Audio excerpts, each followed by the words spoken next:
The envelope arrived 3 days before the first death. It was left on the sheriff's desk sometime between dusk and morning. No postmark, no return address. Just thick cream paper, folded cleanly, sealed with wax that had not fully hardened before being pressed. Inside there was no threat, no demand, no accusation. Only a single line written in precise, careful handwriting: Margaret Ellis. October 17th.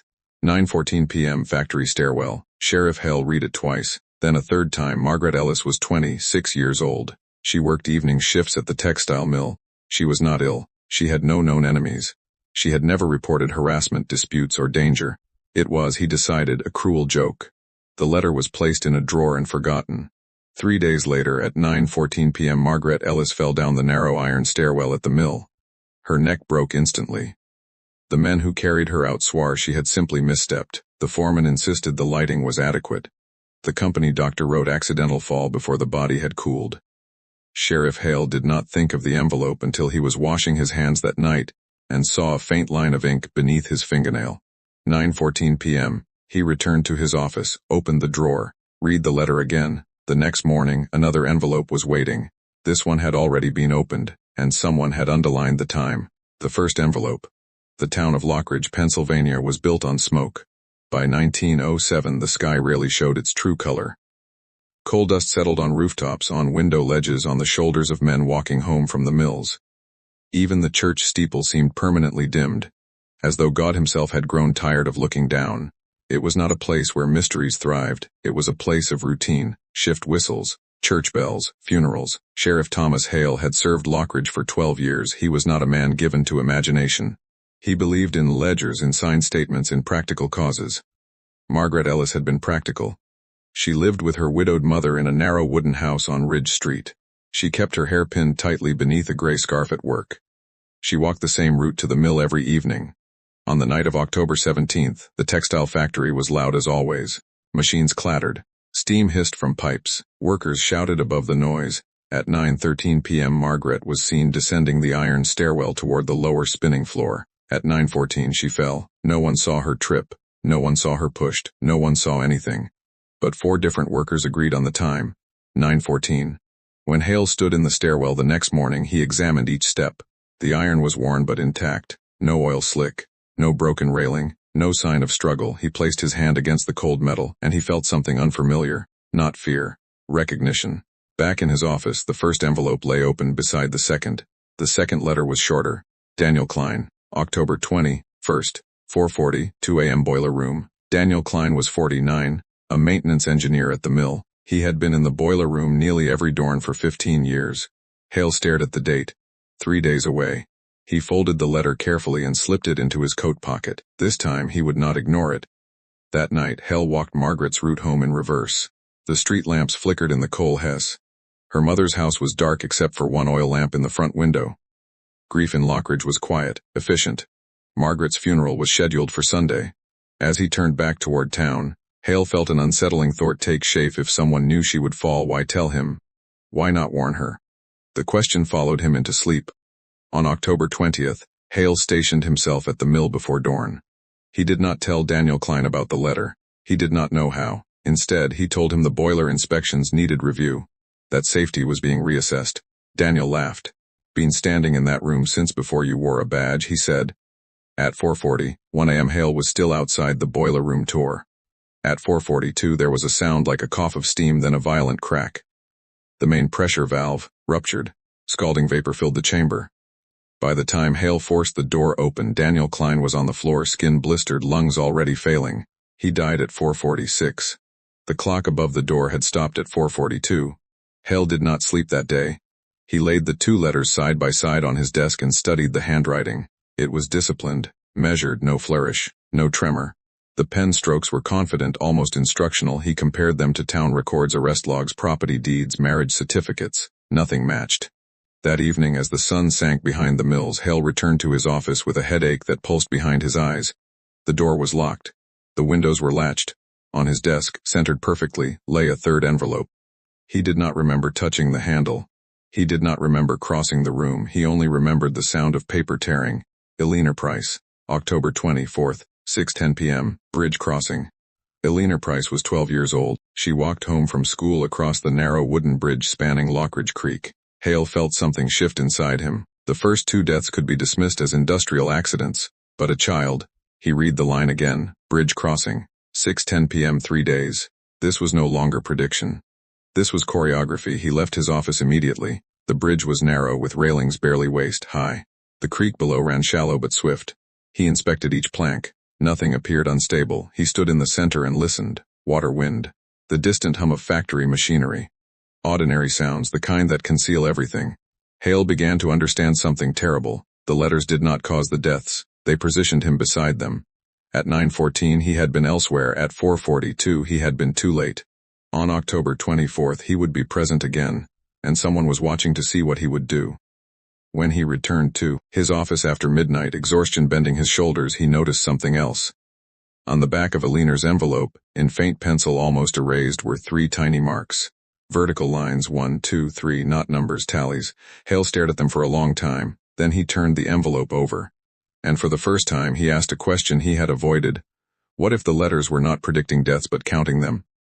Outside, the factory whistle blew for the night shift. And somewhere in Lockridge someone dipped a pen into ink. The bridge at 6:10. The town began whispering before the clock struck 6.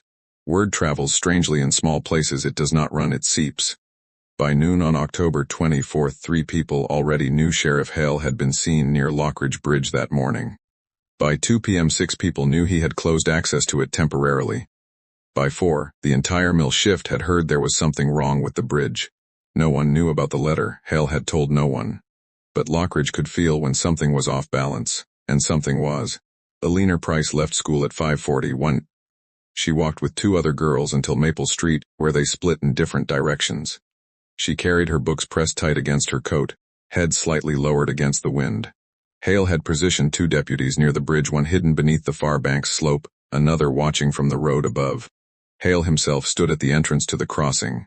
6:06 p.m. The sky was bruised purple, smoke from the mills drifting low. The creek beneath the bridge moved faster than usual from recent rain. Elena appeared at 6:08. She slowed when she saw the sheriff. Children always slowed around authority. Evening, Miss Price, Hale said gently. She nodded. Evening, sir. You're headed home? Yes. Would you mind waiting a few minutes? She looked confused but obedient. 6:09. Hale's pulse was steady.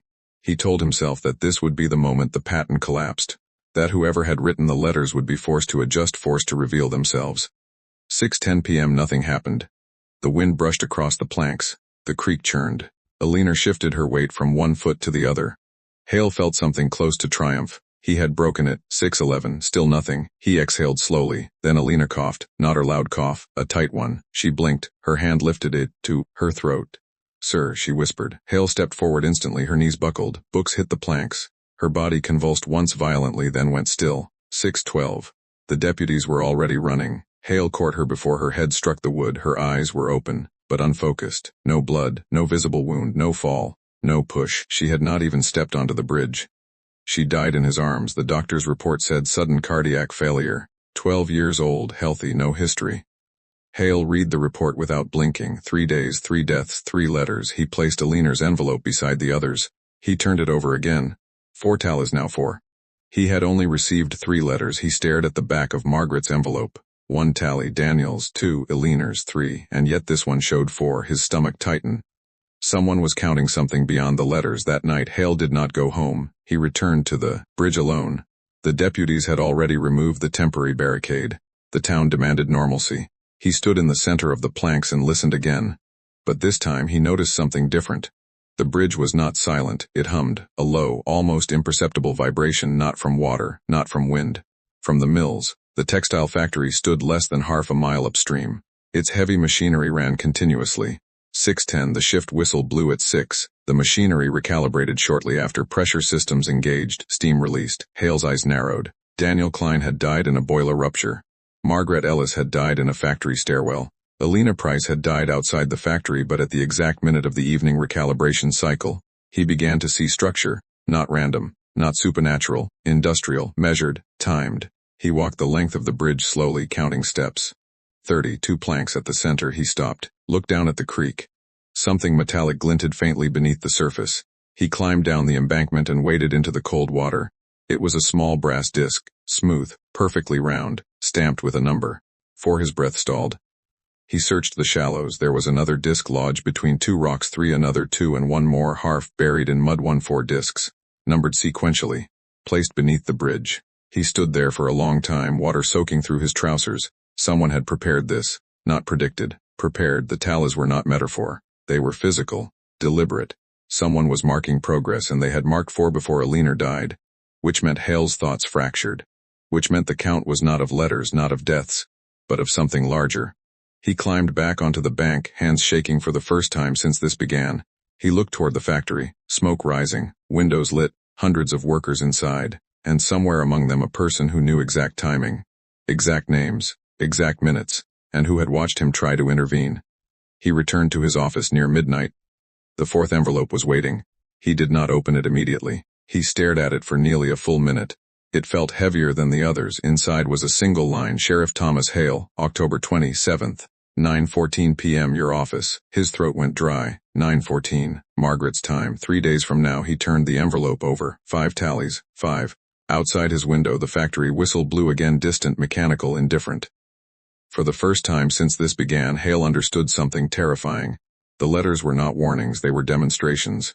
And he was no longer investigating the pattern. He was inside. Sheriff Thomas Hale did not tell anyone about the 4th letter, not the deputies, not the mayor, not even the priest who had begun lingering outside his station each evening as if waiting for confession. Because if someone inside Lockridge was controlling timing this precise, then someone close was listening. He spent the next 2 days preparing, quietly, methodically. He mapped his own office like a crime scene: the door, the windows, the desk position, the clock mounted above the filing cabinet. He timed the factory whistle. He noted the lag between steam release and floor vibration. He marked the exact minute the overhead pipes in his building shuddered when pressure shifted. 6:10, 9:14, both aligned with factory recalibration cycles. This wasn't mystical, it was mechanical, and someone understood the machinery intimately. October 27th arrived heavy with low clouds. The town felt thinner, quieter. People crossed the street to avoid him now, because the patent had reached his name. He locked the station doors at 8:55 p.m., but he did not stay alone. He had hidden Deputy Collins in the records closet, armed, silent, instructed not to move unless Hale spoke his name. He had stationed another deputy across the street in the hardware store loft with a clear line of sight to his window. He extinguished every light in the building except the oil lamp on his desk. He removed the clock from the wall. He placed it flat in a drawer. If time was the weapon, he would deny it visibility. At 9:10 he sat, hands folded, breathing steady, listening. The building creaked with settling wood. Outside, wind brushed against the shutters. 9:13. He felt it before he heard it, the faint hum beneath the floorboards. Factory recalibration beginning. Steam pressure rising. Metal strain shifting through underground pipes. He did not look at the drawer. He did not reach for his watch. He would not give the minute authority. 9:14 approached like a held breath. Nothing happened. No gunshot. No collapse. No sudden choking. Just silence. He felt something unexpected then. Disappointment. Was the letter a bluff? A psychological push? 9:15 still nothing. Then a knock, soft, measured, 3 taps. Not frantic. Not urgent. Hale stood slowly. He did not call Collins yet. He moved toward the door. Who's there? He asked. No answer. He opened it. The street was empty. But something rested on the step, a small wooden box, no markings, no address. He carried it inside and closed the door. Collins stepped out from the closet, face pale. Sir, stay back, Hale murmured. He set the box on his desk. It was light, too light. He lifted the lid. Inside lay a brass disc, numbered 6. His stomach dropped. He had found discs 1 through 4 beneath the bridge. The 4th letter showed 5 tallies. This disc was 6, which meant someone had skipped him. He was not the 5th. He was not even the 6th. The count was continuing beyond visible deaths. Sir, what is it? Collins asked quietly. Hale did not answer. Instead, he noticed something else inside the box, a folded slip of paper. He unfolded it. 1 sentence. You misunderstood the pattern. His chest tightened. Outside, the factory whistle blew, delayed slightly from recalibration. 9:17. Hale's mind raced. If the disc said 6 and Alina had been 4, then who was 5? No one had died tonight. He would have known, unless a sound interrupted him. A crash from the hardware store across the street. Glass shattering. Collins ran to the window. Sir Miller's loft, he's down. Hale's blood turned to ice. Deputy Miller had been watching from above. Hale bolted outside. Miller lay twisted on the pavement, neck bent at an impossible angle, no gunshot, no visible attacker. The loft railing above had snapped clean break, factory vibration. The recalibration pulse had shaken old wood at exactly the wrong second. Miller had leaned too far forward. 914 had not targeted Hale, it had targeted who ever was positioned at a structural weak point when the vibration hit. The letter had ensured Hale placed someone there. Hale staggered back. He felt the architecture of it now. The killer was not striking directly. He was orchestrating placement. He was designing circumstance, and Hale had helped. The box, the disc, the letter. They had not threatened his death. They had manipulated his response. Inside the station, the drawer creaked open slightly. The clock inside had shifted from vibration, its face visible now 9:18. Hale looked back at Miller's body. Disc 6. Which meant Miller was 5. The pattern was not counting deaths chronologically. It was counting something else: movements, positions, interventions. Every time Hale reacted, someone was placed precisely where structural failure would occur. The bridge planks, the stairwell railing, the factory boiler, now the loft. It wasn't poison, it wasn't stabbing, it was engineering. Someone understood Lockridge's infrastructure intimately. The recalibration pulses, the weaknesses, the timing, and more horrifying, they understood Hale's psychology. They predicted exactly where he would station protection. They knew he would respond to threat with defense, and they weaponized it. Hale returned to his office slowly. Collins stood frozen near the desk. "What do we do now?" the deputy whispered. Hale stared at the brass disc. 6. He thought of the hum beneath the bridge of the machinery, of someone watching from within the system. And then something colder surfaced. The letters had not said "will die," they had said "is scheduled." Scheduled, not by fate, by design. Hale looked at Collins. If someone inside the factory controlled recalibration timing, they could alter pulse strength. Delay whistles, shift minute markers. They could create micro-failures. All it required was knowing where someone would be standing. And Hale had just demonstrated his predictability. He looked at the final line again. "You misunderstood the pattern." Yes, he had. The killer was not choosing victims, he was choosing reactions, and Hale had just been trained. Outside, Lockridge resumed its ordinary silence. Inside, the pattern had just evolved. Hale understood something terrifying then. If the architect controlled recalibration timing, he worked at the factory. If he understood structural weak points, he had long-term access to inspection reports. And if he knew exactly how Hale would respond, he had studied him closely, possibly from the beginning. Hale stopped looking outward. He looked inward at payroll records, at maintenance logs, at who had access to recalibration levers. One name appeared repeatedly across years. Shift engineer, 31 years employed, never promoted, never transferred. Always present, Nathaniel Briggs. But Hale did not move against Briggs, not yet, because arrest would be reaction. Interrogation would be reaction. He needed something else. He needed the patent to break itself. So he did something radical. He publicly announced that recalibration cycles would be randomized permanently. No fixed 610, no fixed 914. No predictability. The town panicked. Factory workers protested. Schedules relied on precision, but Hale insisted, because without precision the architect had no weapon. The following night, something unprecedented happened. At 9:14, no whistle, no vibration, but inside the factory an explosion, not catastrophic, but controlled, a pressure valve manually overridden. Someone had attempted to force recalibration at the old time. Hale did not need proof. Only one person could access that valve, Nathaniel Briggs, and Briggs had just broken the silence. Hale did not arrest him immediately. He waited, because now the architect was reacting, and reaction meant vulnerability. The patent had stopped killing. Because Hale had stopped moving, the mechanism required choreography. Without choreography, it collapsed, and for the first time since the first disc appeared, the count was frozen. But Hale knew something deeper still. Silence was not emptiness. Silence was pressure building. The architect would not surrender. Because the letters had said it clearly: you interfere with something older. This was not personal vengeance, it was belief. And belief, when cornered, becomes desperate. The man who measured collapse. Sheriff Hale did not arrest Nathaniel Briggs at the factory. He did not drag him out in cuffs. He did not gather deputies. Instead, he waited until dawn. Because confrontation requires clarity.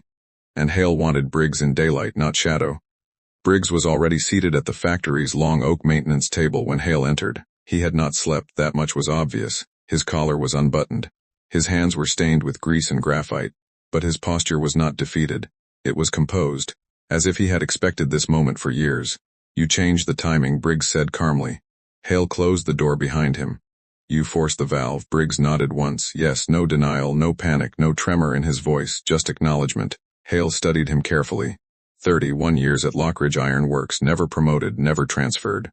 The man who understood every beam, every pressure line, every recalibration pulse. The man who knew where wood had dried too thin, where metal had corroded too quietly, where stone had cracked invisibly. You've been counting, Hale said. Briggs smiled faintly. I've been measuring. There was a difference in his tone, not arrogance, conviction. It started before the letters, Hale said. Briggs leaned back. Yes, how long? Since the first bridge collapsed. Hale remembered the archived article, 1872, a winter freeze, 2 workers killed. Structural weakness blamed on weather. No one fixed the floor, Briggs continued. They patched it, covered it, moved on. His eyes sharpened. That's what Lockridge does. That's what every town does. They don't repair collapse, they conceal it. Hale said nothing. Because Briggs wasn't ranting, he was precise. The tally marks under the bridge, Hale said. Briggs nodded. My father carved the first. Hale felt something shift. Your father, foreman at the mill, he warned them about the beams. They ignored him. The collapse killed 2 boys. Briggs' voice remained level. No one was charged. No one fired. They called it weather. He folded his hands together. My father started marking each structural failure, every death caused by neglect. Hale felt the weight of it. This was not random. This was generational.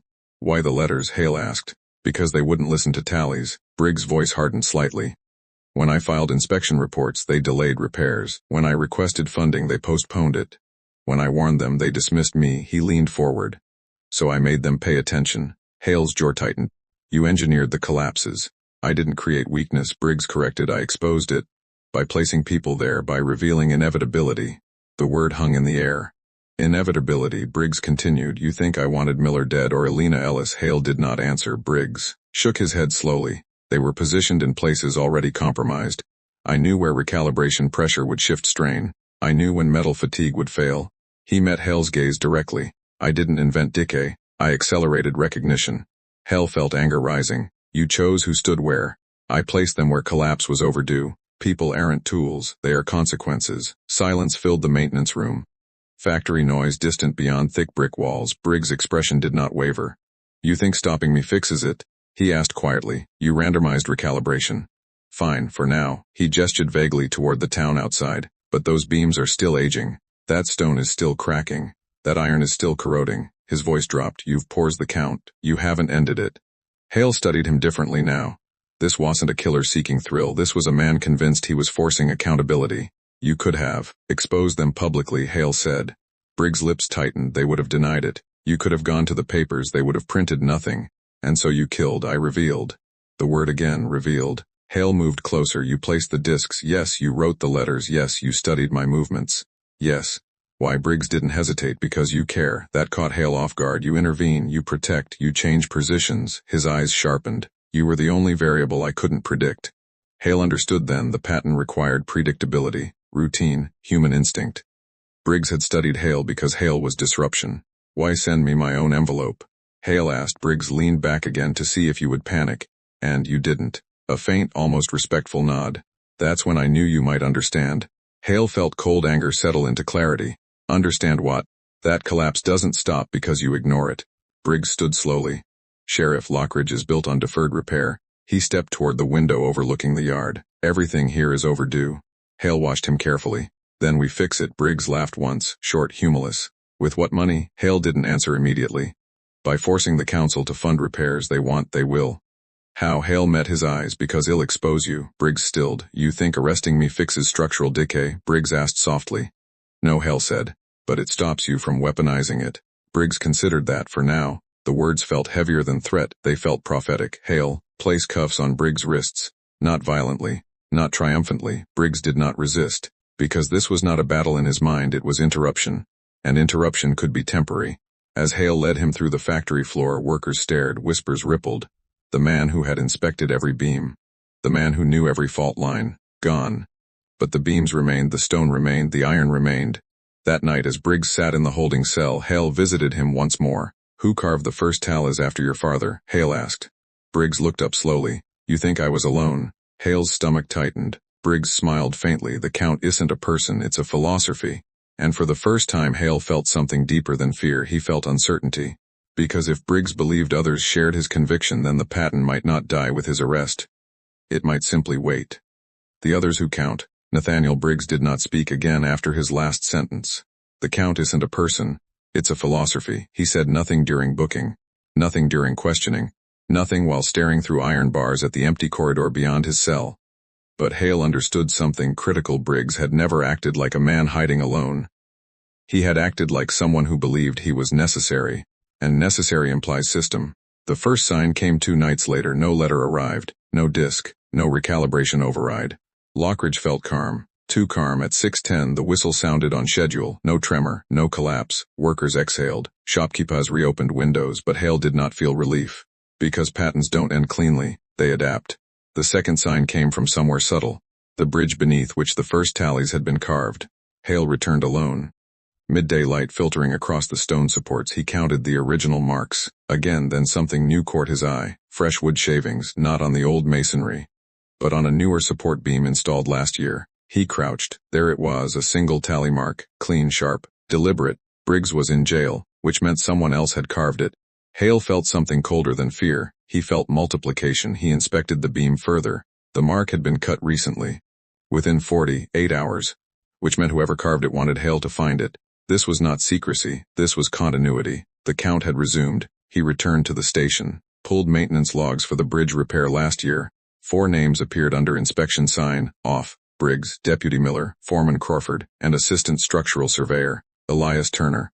Hale remembered Turner, quiet man, mid-30s. Rarely spoke during council meetings, always taking notes, always watching. Hale visited Turner that afternoon. His home sat on the edge of town, modest, immaculate. Inside, shelves lined with engineering manuals, stone stress diagrams, bridge schematics. Turner opened the door calmly. "You're early," Turner said. Hale's stomach tightened. Early for what? Turner gestured toward the table behind him. There it was, a brass disc. "Number 8, you continued it," Hale said. Turner shook his head. "We continued it." Hale stepped inside without invitation. "Who is we?" Turner did not answer immediately. Instead, he picked up a notebook from the table, leather-bound, not Briggs' handwriting, but organized, meticulous. Inside were columns. Dates, structural reports, ignored repair requests, budget denials, fatalities. Turner turned pages slowly. "Briggs showed me the original tallies when I started at the factory," he said quietly. "He said my job wasn't to maintain structure, it was to observe decay." Hale's jaw tightened. "And you agreed?" Turner looked directly at him. "Sheriff, you've seen the inspection backlog, deferred maintenance stretching years, unsafe catwalks, cracked pressure pipes." He closed the notebook. "They only fix what kills." The words hit harder than Briggs' conviction, because they sounded practical, not fanatical. "So you forced it," Hale said. Turner did not deny it. "We accelerated failure at predictable moments, to create urgency, to make negligence visible." "And how many deaths were acceptable?" Hale demanded. Turner's expression did not change. "As many as had already been risked." Hale felt the logic twist inside him. This was not chaos, it was calculation. "Who else?" Hale pressed. Turner's silence stretched. Hale noticed something on the wall, a framed factory blueprint, pinned in 3 places, 3 thumbtacks marking stress points: Briggs, Turner, and someone else. Because 3 markers meant 3 custodians. Turner spoke softly. "You arrested 1 engineer, there are others. Inspection is shared." Hale stepped closer. "Names?" Turner smiled faintly. "If I give you names, the town collapses, not physically, economically. You think the council doesn't know repairs are overdue. You think the board hasn't delayed funding intentionally." He leaned forward slightly. "We count because they conceal." Hale felt something shift in the room. This wasn't about vengeance, it wasn't about thrill. It was about forcing systemic accountability through fatal exposure, a brutal philosophy, one built on sacrifice, one justified by math. "How many of you?" Hale asked again. Turner finally answered. 4. Hale's pulse slowed, not quickened. 4 meant coordination. 4 meant coverage across departments. 4 meant the pattern was layered. "And the discs?" Hale asked. Turner nodded. "Each death recorded by the one who positioned the stress. You found 3 because you interrupted the 4th. Hale understood then. The explosion attempt after recalibration randomization, that wasn't Briggs acting alone. It was a forced correction. The count had been disrupted. The custodians had tried to restore sequence. "You could expose structural floors without killing," Hale said. Turner's eyes darkened. "Expose them how?" "With reports, with warnings. We filed those." He gestured to the notebook. "Everyone denied, everyone delayed." Hale felt the ground shift beneath certainty. This was not delusion, it was radical enforcement. "If you continue," Hale said slowly, "I will arrest all of you." Turner nodded. "Then the repairs stop entirely, because the only people who understand where collapse is coming will be gone." Silence, heavy, oppressive. Hale realized something horrifying. The custodians had positioned themselves as both threat and solution. Arrest them, infrastructure deteriorates unseen. Leave them, they weaponize exposure. Either path risked lives. Turner slid the brass disc across the table. 8, he said quietly. Hale stared at it. There is a 9th, already written. Turner nodded. Already identified. Hale's voice lowered. Where? Turner didn't answer. Instead, he said, you changed the timing once, change it again, and see what breaks. Hale left the house with more uncertainty than clarity. 4 custodians, a philosophy older than Briggs. Structural decay used as leverage, and somewhere a 9th location already selected. That night, Hale reviewed council minutes from the past 10 years, budget deferrals, safety inspections postponed, repair votes delayed by narrow margins, names repeated, signatures consistent. The count had grown from frustration, from denial, from silence. Briggs and Turner were engineers. But someone above them, someone controlling funds, had made the philosophy inevitable. The patent did not begin with collapse, it began with refusal. At 6:10 the next evening no whistle sounded. Because Hale had shut down recalibration entirely, the factory stilled, the town waited, silence pressed in, and somewhere one of the 4 custodians watched. Because now the count was suspended, not by arrest, but by denial of timing itself. Hale understood the final layer then. The custodians needed rhythm. Without rhythm, their philosophy had no stage, but shutting down rhythm shut down Lockridge's economy. The count wasn't just about collapse. It was about forcing the town to face decay. And Hale now stood between 2 choices: restore rhythm and risk engineered exposure, or halt rhythm and risk economic collapse. And somewhere the 9th disc was waiting. The reckoning of Lockridge. Lockridge did not understand silence. The town understood rhythm, factory whistles, shift bells, bridge traffic, recalibration pulses that trembled through iron beams and timber frames like a mechanical heartbeat. When Sheriff Thomas Hale shut down recalibration entirely, the first reaction was irritation. By the second day it was panic. By the third it was fear, because nothing moved the way it had before. 6:10 passed without vibration. 9:14 passed without metal strain. The factory stood still, and stillness in a mill town meant more than quiet. It meant paychecks halted. It meant contracts delayed. It meant shipments stalled on the rail line. The council summoned Hale on the 4th day. They did not invite him, they summoned him. The meeting room smelled of old varnish and tension. Council President Ward sat at the head of the table, flanked by factory owners and financial officers. Their tone was controlled. Their expressions were not. You are destabilizing this town, Ward said flatly. Hale did not sit. You've been destabilizing it for years. Murmurs, deflection, but no denial. You shut down recalibration without authority, one of the board members said. I shut down predictable failure, Hale corrected. Ward's eyes sharpened. This is about the engineer. No, Hale said evenly. It's about deferred maintenance. Silence followed, not confusion, recognition. Hale placed something on the table, a stack of documents, inspection reports, budget proposals, repair warnings, all stamped delayed. Your signatures, Hale said quietly, one by one. 10 years of postponed structural funding. Catwalk repairs, bridge reinforcement, valve replacement, pipe corrosion, every known fault, every ignored request. You created the count, Hale said. Ward leaned back. Briggs killed people. No, Hale replied. You gambled with them. The air shifted, because for the first time the count had moved from engineering to governance. You think shutting down the factory fixes it? Ward asked. It forces choice, Hale said. Choice between repair and denial. Ward's voice hardened. You collapse the economy and people starve. You maintain the patent and people die. Neither answer was clean, and everyone in that room knew it. Meanwhile, across town, Elias Turner stood beneath the bridge again. He carved nothing. He waited. Because the custodians understood something the council did not. The patent was not just mechanical. It was moral. And moral collapse spreads faster than structural decay. Hale returned to the station after the council meeting.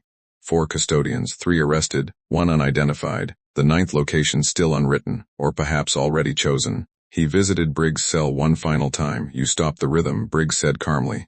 For now, Hale replied. You think that ends it? It ends. Your version. Briggs studied him. Sheriff, the beams are still cracking, I know, and the council still delays, I know. And the workers still depend on the factory. I know, Briggs smiled faintly. You haven't ended the count, you've inherited it. That sentence stayed with Hale. Inherited it. Because Briggs had been wrong about one thing. The count wasn't just a philosophy, it was a vacuum. And someone would always step into it. Unless the route changed. The next morning, Hale did something unexpected. He walked into the Lockridge Gazette office. He handed the editor the full stack of reports, inspection delays, budget denials, council votes, Briggs' confession, Turner's notebook. Print it, Hale said. The editor stared at him. This will destroy half the town. Or rebuild it. The article ran 3 days later, front page, no speculation, only documentation. The response was immediate. Workers protested outside council offices. Families demanded safety audits. Factory shareholders panicked. State inspectors were called in. And for the first time, structural review was no longer optional. It was unavoidable. Repairs began within weeks, costly, disruptive, slow. The factory reopened on limited schedule. Recalibration returned but randomized, supervised, transparent. The bridge received reinforcement. The catwalks were replaced. The pressure valves inspected and rebuilt. It did not fix Lockridge overnight, but it changed its rhythm. Hale visited the bridge one last time.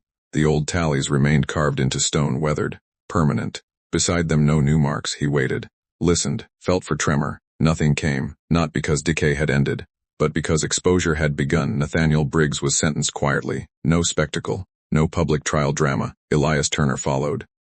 The fourth custodian, identified weeks later as a retired inspector, who had quietly shared structural maps, turned himself in without resistance. The philosophy fractured, not because it was defeated, but because it was no longer necessary. Months passed. No letters, no discs, no coordinates. Lockridge adjusted to a new rhythm, slower, more expensive, less predictable, but safer. One winter morning, Hale received an envelope. No return address, no handwriting. Inside a single sheet, blank. He stared at it for a long time, then he understood. Silence does not mean emptiness, it means possibility.